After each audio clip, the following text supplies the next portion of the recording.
Hi, praise the Lord. எல்லாருக்கும் ஸ்தோத்திர பலிகள் ஏராளம். டே 71. பார்வோனையும் அவன் சேனைகளையும் சிவந்த சமுத்திரத்தில் கவிழ்த்து போட்டவரே ஸ்தோத்திரம். தம்முடைய ஜனங்களை வனாந்திரத்தில் நடத்தினவரே ஸ்தோத்திரம். பெரிய ராஜாக்களை சங்கரித்தவரே ஸ்தோத்திரம். பிரபலமான ராஜாக்களை அழித்தவரே ஸ்தோத்திரம்.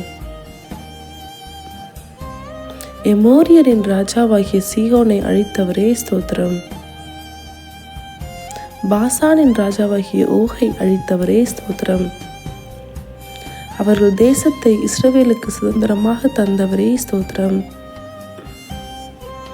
எங்களுடைய வாழ்வில் எங்களை நினைத்தவரே ஸ்தோத்திரம். எங்களுடைய சத்துருக்களின் கையிலிருந்து எங்களை விடுதலை பண்ணினவரே ஸ்தோத்திரம். மாம்ச தேகமுள்ள யாவுக்கும் ஆகாரம் கொடுக்கிறவரே ஸ்தோத்திரம். என்னோடு இணைந்து ஸ்தோத்திர பலிகளை ஏறெடுத்த ஒவ்வொருவரையும் தேவன் தாமே ஆசீர்வதிப்பாராக. Thank you for watching. God bless you.